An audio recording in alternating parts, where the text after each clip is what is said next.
Hey guys, this is John Scarborough. I wanted to talk a little bit today about a transition period between like grazing in the wintertime and grazing in the springtime and in the summer. Right about right now is when that transition has to start being made, okay? Now let me explain that a little bit. I actually had someone, a comment was posted out there and said, why don't you John, why don't you graze the way Greg Judy does? Okay. And I actually thought it was kind of funny because I'm like, I really truly respect Greg Judy. I think his knowledge is amazing, and I honestly watch every single one of his videos. I'm a huge fan, and I actually really like the information he puts out there. So I thought that was kind of funny and possibly a good topic for a video. And the reason is simple. For the most part, I think I do graze fairly closely. Of course, I don't have the mob grazing system down the way he does. I think that is amazing the way he does that stuff.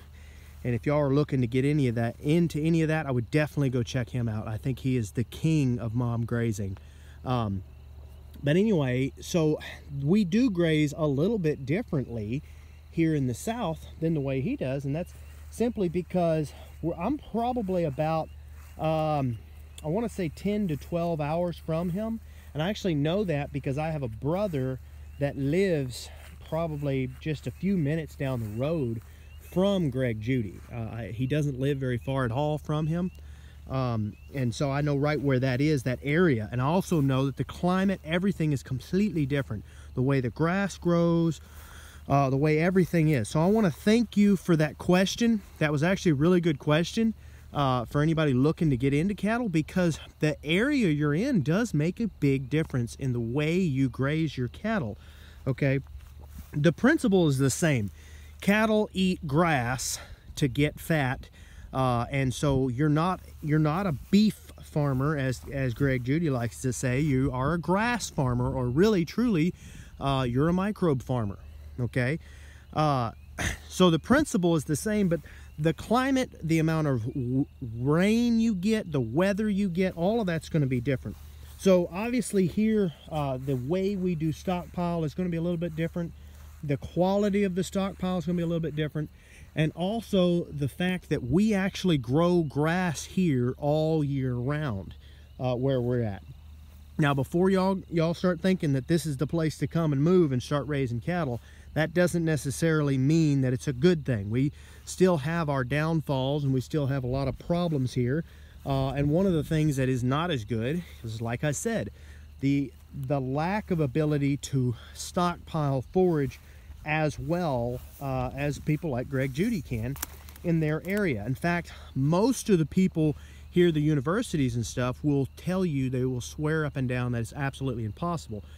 Now, I think that I have proved them wrong to a point, not 100%, but I have done fairly well, a lot better than anyone ever expected that I could, or even myself. I didn't expect myself to do that well in the stockpile, okay?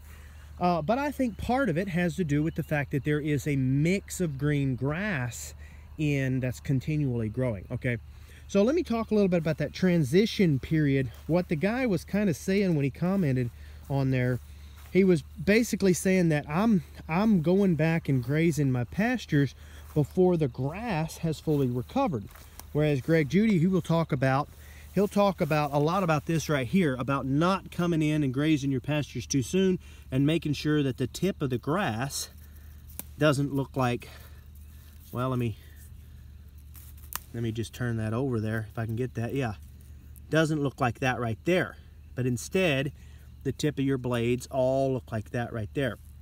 Okay, and so basically what he was saying was, why do you let your cows back in when it's still been grazed, it hasn't been fully recovered? Whereas Greg Judy talks a lot about not doing that. And I thought it was an excellent question, because in reality, during the winter time we actually do that, and the reason is because there's continuous winter grass always growing, but it's very, very short this time of year. Okay, so in order to come back on that second pass of of grazing, there's no possible way it's going to take nearly 3 months for some of that winter grass to ever recover. Well, 3 months, that's pretty much our winter here. I mean, 5 months, a lot of people, you know, some people will feed hay up to 5 months. I fed hay for 2 months this year. But that's the thing, the recovery of the grass is much slower, so it's not really valuable. It's not a valuable forage. It's different. For the most part, you are still, when you're running them back through, you're relying on that stockpile more than you are anything else, and you're actually relying somewhat on hay as well. Okay, and that green matter is just something they're getting a little bit here and there. Where the transition comes in, it kind of takes a little bit of a, I don't know if it's a science or what it is, because every year it's not exactly the same, because nothing is in farming. But the transition kind of comes, for me, I can tell it's here by when I look at the grass and it looks like this. Okay, I get to a certain pasture and it looks like this. It's just you can tell the blade is getting thicker. It's actually starting to become more of a grass and not just a growth beneath your stockpile. Okay, it actually starts to broaden out and becomes a grass.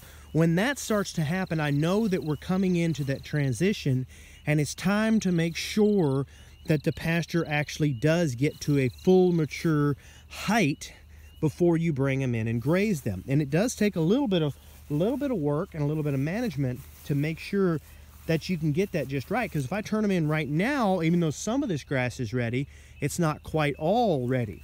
So what I have to do is, they're all over there across the road. I talked about it in another video that I actually filmed just a few minutes ago. And they're in a pasture right now that's probably going to take them, there's a little bit of stockpile and there's a little bit of growth, green growth out there, some grass, a couple other things like that. Okay, my phone's getting ready to die, guys, so if it does die, I'm still going to post this. But anyway, so I have to slow them up, even if I do have to feed a bale of hay, which I don't think I'll have to. I have to slow them up to the point that once they get here, they've made that transition from grazing stockpile down in there, where you can still see some brown matter and a little bit of green, okay? Whereas when they come into here, it will be the transition. So then once they get into here, well, now this is their green grass. This is their forage that they'll be eating from now on. Like, this is true spring grass, and now I won't be bringing them back here until after it's fully recovered again. After that point, we can create our circle, and it usually works out pretty good. You just you got it like about a 2-week period where it's a little touch and go. You're like, I'm not quite sure how to do it. You know, should I hold them a little bit longer? Should I slow them up? Should I speed them up, slow them down? What should I do, you know? So anyway, it's just kind of something you have to work with. If you notice, I kind of planned ahead. I know that this pasture, because it's so fertile up on this hill, I know that this pasture always starts to get there first. So in that pasture, just beyond there, I actually left some stockpile. I made sure we always ran them through it and barely gave them very much of that. So I left me a little bit of insurance, so to speak, in that area, and if I have to feed them hay, I'll do that too. Okay, that way, that will be the last place we'll graze before they come in here. This place, to me, right now, with the way the spring grass is growing, looks like we're going to be ready to graze this in 2 weeks, maybe 3, and that should all work out just right. So anyway, I hope that cleared that up a little bit. I'm a little bit of a rush because my phone's trying to die on me. Essentially, we live in a completely different climate than Greg Judy. I'm actually kind of jealous of the fact that how good he can do stockpile. At the same time, I really like the fact that we don't have near the harsh winters that he has to deal with. So really, it's just a matter of where you live. I will say that regardless of anything, I think, you know, Greg Judy's been doing this for a long time, and I am continually learning a lot from him every single day. Every day that he puts out a video, I'm learning stuff nonstop. But the climate's different. Everything's a little bit different. There are some things that I cannot learn from him simply because he's never been in this part of the country. So that is the reason we graze a little bit different, and things are done just a little bit differently here. So anyway, Hope that clears that up again, guys. I appreciate everybody that's been that has already subscribed to me. I truly do appreciate that. I would appreciate if all of my subscribers would maybe share some of my videos. You know, talk about it, share it, get it out there, get the message out there, what I'm trying to do.